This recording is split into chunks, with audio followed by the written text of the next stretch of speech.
Unsure of your dream? Study abroad destination? Clear your doubts. Videsh Consult. Call 9676502888.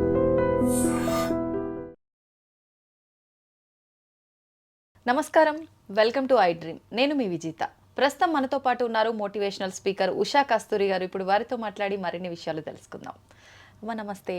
నమస్తే అమ్మ, వేసవి సెలవులు వస్తున్నాయనగానే పిల్లలందరికీ అసలు నిజంగా మామూలు ఆనందం ఉండదు. పట్టలేం అసలు వాళ్ళ ఆనందాన్ని. ఆనందం ఎక్కువైపోయి వాళ్ళు చేసే అల్లరి ఉంటుంది, చాలా వికృతంగా ఉంటుంది, చాలా ఆనందంగా ఉంటుంది, రకరకాలుగా ఉంటుంది. ఈ అల్లరి కాస్త శృతి మించి కొన్ని ప్రమాదాలకు కూడా దారి తీసే పరిస్థితులు ఏర్పడతాయి. దీని దృష్ట్యా తల్లిదండ్రులు అందరూ కూడా అమ్మో వేసవి సెలవులు వచ్చేస్తున్నాయా, ఈ పిల్లోని ఎలా పట్టాలో ఏమో, వీడు అల్లరి ఇంకా తట్టుకోలేమో, ఇలా భయపడుతూ ఉంటారు. నిజంగా ఈ పిల్లలు ఇలా హైపర్ యాక్టివ్ ఉండే పిల్లల్ని ఈ వేసవి సెలవుల్లో, ప్రత్యేకించి సమ్మర్ క్యాంప్స్ అని ఉంటాయి, అంటే అందరూ పంపించలేరు. అంటే కొంతమంది డబ్బుల పరంగా ఆలోచించవచ్చు, కొంతమంది వద్దులే అనుకోవచ్చు, రకరకాలుగా ఉంటుండొచ్చు. అలాంటి వారు ఇంట్లోనే పిల్లల్ని జాగ్రత్తగా చూసుకోవాలి అంటే ఏం చేయొచ్చు అంటారు? ఇది నిజంగానే ఈ మధ్య కాలంలో ఎక్కువగా సమస్య ఎక్కువైపోయింది. అందులోనూ ఇప్పుడు ఎప్పుడైతే అమ్మలు కూడా వర్కింగ్ ఉమెన్ అయిపోయారో, అదృష్టంగా వీళ్ళు టీచర్స్ అయితే వేరే విషయం, వాళ్ళకు కూడా ఏదో కొంచెం వెకేషన్. గవర్నమెంట్ అయితే పర్వాలేదేమో, కానీ ప్రైవేట్ స్కూల్స్ అయితే మరి వాళ్ళకు కూడా మళ్ళీ కంటిన్యూషన్ సమ్మర్లో ఇంకా ఎక్కువ పని ఉంటుంది. ప్రైవేట్ స్కూల్స్లో అయితే సరే ఏదో ఒక టైం లిమిటేషన్ ఉంటుంది, పర్వాలేదు, ఏదో ఒకటి ఎంగేజ్ చేయించవచ్చు వీళ్ళని అని అనుకోవచ్చు.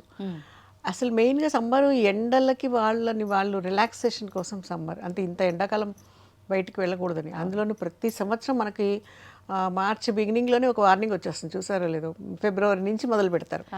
ఈ ఎండాకాలం ఎక్కువ ఎండలు మండిపోవచ్చు, రికార్డ్ స్థాయి మించవచ్చు, ఆరోగ్యాల జాగ్రత్త, కళ్ళు తిరిగి పడిపోతారు అంటే ముందే మనకి ఒక భయం క్రియేషన్. ఆ పరిస్థితి కూడా అలాగే ఉంటుంది. మళ్ళీ ముఖ్యంగా చిన్నపిల్లలు, ముసలి వాళ్ళు ఉంటే జాగ్రత్తగా ఉండాలి. వాళ్ళిద్దరే బాగున్నారు, ఎందుకంటే ఎక్కువ బయట తిరగరు కాబట్టి. ఈ మధ్యస్థంగా వయసులో ఉన్న వాళ్ళే అడ్డగోలుగా ఎండలో తిరిగి తిప్పలన్నీ మధ్యస్థం వాళ్ళకే సిక్ అయిపోతున్నారు నిజంగా చెప్పాలంటే. అయితే ఒకటి ఈ సమ్మర్లో మెయిన్గా చేయాల్సింది ఏంటంటే, పిల్లలు అతిగా చల్లటి నీళ్ళు, చల్లటి పానీయాలు తాగకుండా చూసుకోవటం ఆరోగ్యం పాయింట్ ఆఫ్ వ్యూలో చెప్తే. రెండో విషయం ఏంటంటే, ఎండాకాలం పిల్లల్లో ఇప్పుడు మొత్తం సంవత్సరం అంతా వాళ్ళు హోంవర్క్లు, ఎగ్జామ్స్, ఈ టెన్షన్లో ఉండిపోతారు కదా. రిపీటెడ్ వర్క్స్, అసైన్మెంట్స్ అని, ప్రాక్టికల్స్ అని, ఇవన్నీ అయిపోయిన తర్వాత వాళ్ళకి అంటే ఒక ఇష్టం ఉంటుంది పిల్లలకి. సో ఆ ఇష్టాన్ని ఈ సమ్మర్లో ఎక్కువ కాన్సన్ట్రేట్ చేసి నేర్చుకోవడం అవకాశం ఉంది కదా. ఇప్పుడు వాళ్ళకి యోగా నేర్చుకోవాలని ఉండొచ్చు, లేదా ఏదైనా ఒక పర్టికులర్ గేమ్ నేర్చుకోవాలని ఉండొచ్చు, లేదా సంగీతము, డ్యాన్స్, ఏదో ఒకటి ఉంటుంది కదా పిల్లలకి అంటూ, డ్రాయింగ్. ఇప్పుడు ఇలాంటివన్నీ ఈ సమ్మర్లో ఎక్కువ ఉంటాయి. కండక్ట్ చేసే వాళ్ళు కూడా ఈ సమ్మర్లో ఎక్కువగా చేస్తారు. సో దాంతో ఏమవుతుందంటే, ఇది ఒక పర్టికులర్ వర్క్, అంటే అల్లరి కాదు. అల్లరి ఓకే, నేనైతే చెప్తాను, పిల్లలు అల్లరి చేయడం అనేది వాళ్ళ జన్మ హక్కు. అందులో వాళ్ళని మనం అయితే దాన్ని ఒక హద్దు మారి ప్రాణాల మీద తెచ్చుకోనంత వరకు మనం జాగ్రత్తగా చూడాల్సి. అల్లరి చేసే పిల్లల తల్లిదండ్రులేమో వీడు అల్లరి చేస్తున్నాడు, వీడిని ఆపలేకపోతున్నాము, మేము పట్టుకోలేకపోతున్నాం అంటారు.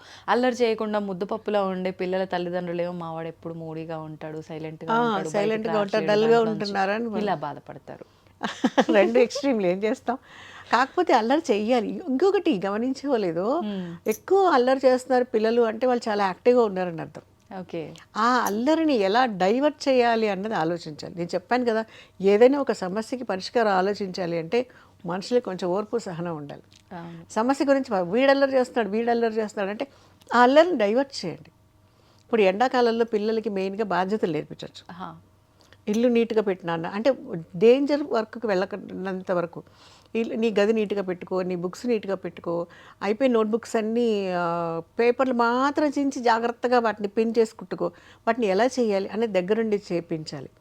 అఫ్కోర్స్ ఒకప్పుడు ఇంట్లో ఉమ్మడి కుటుంబాలు ఉన్నప్పుడు నాయనమ్మ, అమ్మమ్మ, తాతగారులు, మేనమామలు, పిన్నులు, ఎవరో ఒకళ్ళు మేనత్తలు ఉండేవాళ్ళు కాబట్టి వీళ్ళకి పెద్ద భయం లేదు, ఏదో ఒకటి ఎంగేజ్ అయిపోయేవాళ్ళు. అండ్ ఇంకొకటి అమ్మమ్మ వాళ్ళ ఇంటికి వెళ్ళిపోవటం, సెలవులు వస్తే ఇంకా సొంత ఊరికి వెళ్ళటం, అలాంటివి కూడా చేస్తూ ఉంటారు. అయితే ఇది అందరికీ సాధ్యపడకపోవచ్చు కదా. అక్కడికి వెళ్ళినప్పుడు అక్కడ ఎంజాయ్మెంట్. అయితే నేను అనేది ఎంజాయ్మెంట్ ఎక్కడైనా చేయొచ్చు, అల్లరి ఎక్కడైనా చేసుకోవచ్చు, ఎక్కడైనా వాళ్ళు ఆనందంగా హ్యాపీగా సమ్మర్ గడపచ్చు. అందులోని సమ్మర్ అంటేనే ముందు ముఖ్యంగా ఎక్కువగా ఇష్టపడేది పిల్లలు మామిడి పళ్ళు, తాటి ముంజలు. వాస్తవం. కదా. సో ఈ రెండు న్యాచురల్గా లభించే రెండు ప్రకృతి సహజంగా వచ్చిన పళ్ళు, వీటిని ఎంజాయ్ చేయమనండి.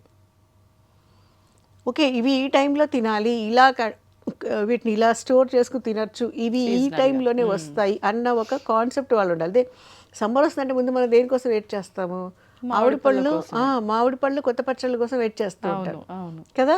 సో అలాగే తాటి ముంజలు, ఆ సీజనల్గా దొరికే పళ్ళన్నీ ఉంటాయి కదా, అవి హాయిగా ఆరోగ్యంగా కూర్చుని తినచ్చు. హాయిగా ఆడుకోవడానికి సాయంత్రం పూట వెళ్ళి ఆడుకొని వచ్చేలాగా సేఫ్ సైడ్లో ముందు చాలా ఇంపార్టెంట్. ఇప్పుడు ఉన్న ప్రజెంట్ సిచ్యువేషన్లో ఎక్కడ బయట గ్రౌండ్లు ఎక్కడ ఉన్నాయి, ఎక్కడ వెళ్ళి ఆడుకుంటారు అన్నది ఒక పెద్ద డేంజర్. రోడ్డు మీదకి వెళ్ళి ఆడుకునే పరిస్థితి కాదు కదా. కాదు.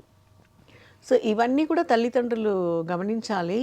అండ్ వాళ్ళకి ఏంటి ఇష్టం, కొంతమంది డ్రాయింగ్ బాగా వేస్తారు, కొంతమంది పెయింటింగ్ బాగా వేస్తారు, కొంతమంది షేడింగ్ బాగా చేస్తారు.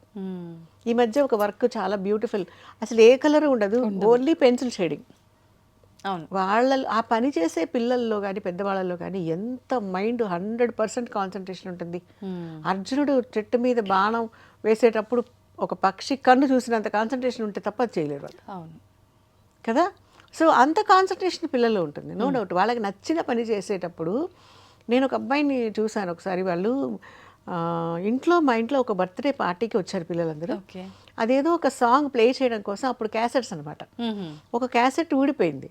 వెంటనే అయ్యో క్యాసెట్ ఊడిపోయింది, వేరే క్యాసెట్ ప్లే చేద్దాంలే అన్నట్టుగా మేము డిసైడ్ అయిపోయాం. ఆ అబ్బాయి ఊరుకోలేదు. ఆఫ్టర్ ఆల్ 8th 9th చదువుతాడు, చిన్నపిల్లాడే. అది తీసి దాన్ని ఎక్కడ నలిగిపోయిందో అని దాన్ని నీట్గా చుట్టాడు, కట్ చేస్తున్నాడు, పెడుతున్నాడు. మేము మధ్యలో తిను అంటున్నాం, ఏదో ఉంది పేరు మర్చిపోయాను, అది అయ్యి నువ్వు తిను తర్వాత చేసుకోవచ్చులే అంటే వాడికి అసలు మేము చెప్పేది వినపడట్లా. వాడి పనిలో వాడే ఉన్నాడు. అది మొత్తం సెట్ చేసే వరకు వాడు అలాగా ఊరిపి పీల్చుకున్నాడు అనమాట. నాకు అప్పుడు అనిపించింది ఎంత కాన్సన్ట్రేషన్ కదా పిల్లల్లో, అంటే వాళ్ళకు చేయాలని ఎంత బ్యూటిఫుల్గా చేశాడు ఆ పనిని. మళ్ళీ సెట్ చేస్తే క్యాసెట్ ఎక్కడ నలిగినట్టు కానీ అది చుట్టుకుపోయింది అన్నాక అసలు లేనేలేదు. ఎంత హ్యాపీగా చక్కగా మ్యూజిక్ ప్లే అయింది.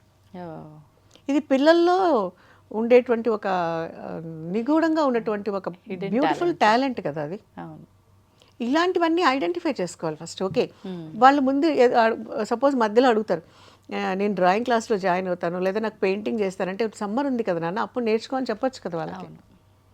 అలాగే వర్కింగ్ ఉమెన్ పర్టికులర్గా పిల్లలు బయటికి వెళ్ళకుండా, అంటే ఇప్పుడు పిల్లలు ఇంట్లో వదిలేసి వెళ్ళాల్సి వస్తుంది, 100 జాగ్రత్తలు చెప్పి వెళ్ళాలి. తలుపు తాళం వేసుకో అని చెప్పాలి, కానీ తాళం ఎందుకు వేసుకోవాలో కూడా చెప్పాలి. అందులో సమ్మర్ అనేసరికి ఏమవుతుంది, కొన్ని బిల్డింగ్స్లో ఎక్కువ మంది ఊరెళ్ళిపోయే అవకాశాలు ఉంటాయి కదా. అవును. సో తాళం ఎందుకు వేసుకోవాలో చెప్పు. తాళం వేసుకోవాలి నేను ఇక్కడే కూర్చున్నాను కదా అన్నది అసలు వాళ్ళు ఉండకూడదు. ఇప్పుడు మీకు అబ్రహాం లింకన్ ఒక ఉత్తరం రాస్తాడు స్కూల్లో టీచర్కి, మా అబ్బాయికి ఎప్పుడు విన్నింగ్ గురించే చెప్పొద్దు, ఓటమి గురించి కూడా చెప్పండి అని. అందరూ మంచి వాళ్ళే ఉంటారు, మంచి వాళ్ళే రోల్ మోడల్స్ కాదు, చెడ్డవాళ్ళు కూడా ఉంటారన్న సంగతి వాడికి తెలియాలి. రోడ్లో నడిచేటప్పుడు ఎప్పుడు హైవేనే ఉండదు కదా, గతుకుల రోడ్డు కూడా వస్తుంటుంది, అక్కడ నడవాలన్న ధ్యాస కూడా ఉండాలి. అది చాలా అంటే ఒక తండ్రిగా ఒక పిల్లవాడి జాగ్రత్తలు టీచర్కి చెప్పేటప్పుడు, మా అబ్బాయికి సక్సెస్ స్టోరీస్ అంటారు చూడు ఎప్పుడు కూడా. అంటే వాళ్ళు ఏదో ఫస్ట్ ర్యాంక్ వాళ్ళు, సెకండ్ ర్యాంక్ వాళ్ళు, లేదా హైలీ సక్సెస్ అయిన వాళ్ళు కాదు, ఫెయిల్ అయిన వాళ్ళ గురించి కూడా చెప్పాలి. వాళ్ళు ఎక్కడ ఫెయిల్ అయ్యారు, ఎందుకు ఫెయిల్ అయ్యారు అనే సంగతి వాళ్ళకి తెలియాలి కదా. అవును అవును. ఇప్పుడు మనం చేసిన పని ఏదైనా నష్టపోయాము, ఎందుకు నష్టపోయాం కంటే ఎందుకు నష్టపోయాం అనే సంగతి పిల్లలకు తెలియాలి. ఎక్కడ డ్యామేజ్ అయిందన్న సంగతి వాళ్ళకి తెలియాలి. అవును. సో ముందు తలుపు జాగ్రత్త, ఇల్లు జాగ్రత్త, అలాగే గ్యాస్ స్టవ్ మీద వీళ్ళు లేకుండా ఎటువంటి పరిస్థితుల్లోనూ పిల్లల చేత ఏ పని చేయించకూడదు. ఎప్పుడు వాళ్ళ మైండ్ కోతిలాగా బిహేవ్ చేస్తుందో వాళ్ళకే తెలియదు. So that is deadly dangerous. అది మాత్రం చెప్పకండి. ఒక మెచ్యూరిటీ వచ్చి ఒక ఏజ్ పిల్లలు తప్పించి మిగిలిన వాళ్ళు ఎవ్వరికీ కూడా చాకులతో పనిచేసే పనులు చెప్పద్దు. ఇది కూడా చాలా రిస్క్ పని. సో వాళ్ళకి నచ్చిన పనులు అంటే ఇవన్నీ పెయింటింగ్ చేసుకో, ఆ పాత కాగితాలన్నీ కట్ చేసి ఎంత బ్యూటిఫుల్గా ఫ్లవర్ ఇవి చేయొచ్చు కదా. అవన్నీ మీకు ఇమీడియట్లీగా యూట్యూబ్లో కొడితే బోల్డ్ అని వస్తాయి. ఆర్ట్ అండ్ క్రాఫ్ట్ వస్తుంది కదా. Best out of waste how can you do and decorate the house. అది 2 months పారే మళ్ళీ చేసుకో. ఎవరెవర్ ఇది కంటిన్యూషన్. ఒకసారి చేసిన దానికన్నా ఇంకోసారి వాడు మెరుగుపడతాడు కదా వర్క్లో. ఇలాంటి పని చేయండి. ఇంకా చాలా ఇంపార్టెంట్ పని పిల్లలకి, నిజంగా నేను చెప్తున్నా, ఇప్పుడు ఒక ఏజ్ వచ్చిన పిల్లలకి తెగిపోయిన గుండీలు కుట్టుకోవడం నేర్పించండి దగ్గరుండి. ఇది అసలు ఈ మధ్య కాలంలో లేదు తెలుసా. పిల్లలకి బటన్స్ పెట్టుకోవడమే వచ్చు, అంటే జిప్పులు వచ్చాయి కాబట్టి, కానీ ఊడిపోయిన జిప్పుని సరి చేసుకోవడం కూడా రావాలి కదా. అవునవును. ఇప్పుడు బట్టలకి జిప్పులు వచ్చేసాయి, ఆ అమ్మాయిల బట్టలకైనా అబ్బాయిల బట్టలకైనా. బటన్స్ అక్కడ బటన్ కూడా కుట్టుకోవడం తెలియాలి వాళ్ళకి. అంటే ప్రతి సిచ్యువేషన్ ని వాళ్ళు హ్యాండిల్ ఎస్, ఆఫ్ కోర్స్, చేసుకోగలిగేలా మనం అది చాలా చేయాలి. ఇంపార్టెంట్. బటన్ కుట్టుకోవడం నేర్చుకోవాలి కదా. అవును. పిన్ పెట్టుకోవడం కాదు, సేఫ్టీ పిన్ ఎవరు అడుక్కుంటారు, ఎప్పుడు అస్తమానం దొరకదు కదా. అంతే. బట్ అదేంటంటే సెన్స్, మన బట్టలు మన జాగ్రత్త అన్న ఒక థాట్ కదా. అంతే. నేనైతే ఇది చాలా ఇంపార్టెన్స్ ఇస్తాను పిల్లలకి, జాగ్రత్తగా ఊడిపోయిన బట్టన్ని ఎలా కుట్టుకోవాలి, లేదా బట్టలు అక్కడక్కడ చిన్న చిన్న కుట్లు ఊడిపోతాయి, దాన్ని ఇమ్మీడియట్లీ స్టిచ్చింగ్ టైం సేవ్స్ 9 అంటారు కదా, అది ఇమ్మీడియట్లీ వాళ్ళు కుట్టుకుంటే ఆ ప్రాబ్లం రాదు, బట్టలు చిరిగిపోయే అవకాశం ఉండదు కదా. ఉండదు. సో ఇలాంటివన్నీ ఒక ఏజ్ వచ్చిన తర్వాత పిల్లలకి నేర్పించాలి.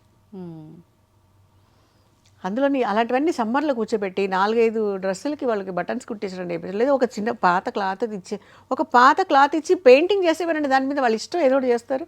బ్రష్ పెయింట్ లాంటి. హ్యాపీగా ఫ్యాబ్రిక్ పెయింట్ కొనిస్తే అయిపోతుంది కదా.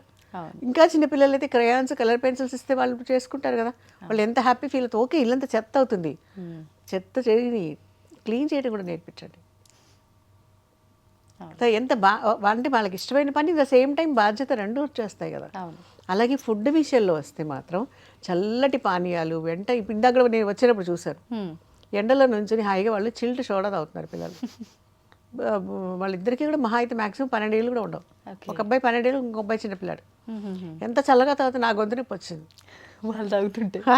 అసలు పక్కనే వాళ్ళ నాన్న నుండి ఎలా తాగిస్తున్నా నాకు అర్థం కాదు. అంత ఆరోగ్యమా? వెంటనే పిల్లలు చూడు ఆడుకుని వచ్చేసి వెంటనే ఫ్రిడ్జ్ ఓపెన్ చేసి ఐస్ క్యూబ్స్ తీసుకుని గ్లాసులు వేసుకుని నీళ్ళు తాగిస్తారు. ఎండాకాలం కుండలో నీళ్ళు అంత సేఫ్ ఇంకోటి కాదు కదా. అవును. అవును. అసలు ఎంత రిస్క్ అయిపోతుంది, అందులో చేంజ్ అయిపోతుంది క్లైమేట్. సమ్మర్ అయిపోయి స్కూల్కి వెళ్ళే టైంలో భయంకరంగా సిక్ అయిపోతారు పిల్లలు. ఒక లెవెల్కి చల్లగా తాగటం వరకు ఓకే. అవును. అంతే తప్ప ఇంట్లోనే చేయండి ఏదైనా వీలైనంత వరకు.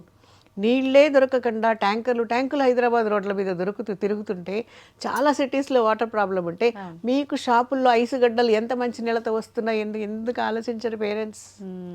అది ఎంత ఆరోగ్యం పిల్లలకి అన్న కూడా ఆలోచించుకోవాలి కదా. అవును. సో ఇలాంటి జాగ్రత్తలన్నీ తీసుకోకపోతే సమ్మర్లో పిల్లలు చాలా రిస్క్లో పడిపోతారు. అలాగే ఊరెళ్ళారనుకో, ఆ ఊరెళ్ళిన ప్లేసుల్లో వెళ్ళిన ఊళ్ళో మనం ఎంత మర్యాదగా, గౌరవంగా, పొందికగా, పద్ధతిగా నడుచుకోవాలనేది కూడా చెప్పాలి. మేము సమ్మర్లో 2 నెలలు లేదా ఒక నెల రోజులు ఊరికి వచ్చాం కాబట్టి మా ఇష్టం అన్న దృష్టిలో ఉండకూడదు. మనం ఇంకొకరి ఇంటికి వెళ్ళాం, వాళ్ళ పర్మిషన్ లేకుండా ఏం చేయకూడదు అన్న థాట్ కూడా ఉండాలి. లెట్ ఇట్ బి అమ్మమ్మ వాళ్ళు ఇల్లే, నో ప్రాబ్లం, బట్ ఆ కంట్రోల్లో వాళ్ళు ఉండాలి తప్పకుండా. అంటే డిసిప్లిన్ అనేది ఆఫ్ కోర్స్ ఇది ఉండాలి కదా. అవును. కానీ చాలా మంది పిల్లలు అంటారు కదా, మా స్కూల్ ఉన్నప్పుడు ఇవే కండిషన్లు, మన ఇంట్లో ఉన్నప్పుడు ఇవే, అమ్మమ్మ వాళ్ళ ఇంటికి వస్తే కూడా ఇవేనా అని చెప్పి. పిల్లలే కాదు, ఎవరు కూడా ఎప్పుడు ఒక కండిషన్లోనే ఉండాలి. వాళ్ళు ఇప్పుడు సమ్మరే కదా అని నా ఇష్టం వచ్చిన రోడ్డు మీద నడిస్తే మిగిలిన బళ్ళ సంగతి ఏంటి? అవును. సమ్మరే కదా అని ఇప్పుడు ఆఫీస్ అవర్స్ అయిపోయిందని ఎలా పడితే అలా పోతారా? లేదు. అంటే వర్కింగ్ అవర్స్లో మాత్రమే కండిషనల్గా ఉండి వర్కింగ్ అవర్స్ అయ్యాక విచ్చలవిడితనం రాకూడదు కదా. అవును. అది స్కూల్ అవని, పిల్లలు అవని, ఎవరైనా అవని కదా. So they should be under control. ప్రాథమిక హక్కు మనిషికి ప్రతి ఉంటుంది, ఒక లిమిట్ వరకే ఉంటుంది అది. అంటే అది ఒక సంస్థకు సంబంధించో, ఒక వృత్తికి సంబంధించో కాదు, మన వ్యక్తిగతమైన డిసిప్లిన్ ఇంపార్టెంట్. వ్యక్తిగతంగా ప్రతి మనిషికి డిసిప్లిన్. సూట్ వేసుకోవడం కాదు గొప్పతనం, ఎంత సూటబుల్గా మనిషి ప్రవర్తిస్తున్నాడు అనేది చాలా ఇంపార్టెంట్. కరెక్ట్ అమ్మా. మీరు వేసుకున్న బట్టలు కాదు, మాట్లాడే మాట, బాడీ లాంగ్వేజ్ ఉంటుంది కదా, మనిషి హావభావాలు తెలుస్తాయి, వాడు ఎంత క్యారెక్టర్ లెస్ అన్నది కూడా. అవును. అవును కదా. ఇది మాత్రం పిల్లలకి చిన్నప్పటి నుంచి నేర్పిస్తేనే వస్తుంది. వాస్తవం అమ్మ మీరు చెప్పింది. నిజంగా ఇవన్నీ కూడా ప్రతి ఒక్కరూ పాటించాలి. అప్పుడే నిజంగా పిల్లలు పాడైపోతుంటారు. చాలామంది పిల్లలు ఈ సమ్మర్ వచ్చిన తర్వాత వాళ్ళు మళ్ళీ స్కూల్కి వెళ్ళమంటే వెళ్ళకుండా ఉండటము, వెళ్ళము అని చెప్పి ఏడవటము, స్కూల్ అంటేనే భయపడటము, ఇలాంటివన్నీ చేస్తుంటారు. పిచ్చి పిచ్చి ఆటలు, ఈ అల్లరి అంతా ఎక్కువైపోయి నెల 2 నెలలు కూడా. అలా కాకుండా పద్ధతిగా ఇలాంటివన్నీ చేయించుకుంటూ ఇంట్లో మనం చక్కగా కూర్చోబెట్టుకొని ఇలాంటివన్నీ చేపిస్తే వాళ్ళు ఇంకా మంచిగా డిసిప్లిన్గా ఉంటారు. మీరు అన్నట్టుగా ఇంకా కొన్ని కొత్త కొత్త పనులు నేర్చుకుంటారు, విషయాలు నేర్చుకుంటారు. అద్భుతం అమ్మ నిజంగా. థ్యాంక్ యూ అమ్మ. Thank you very much. Thank you.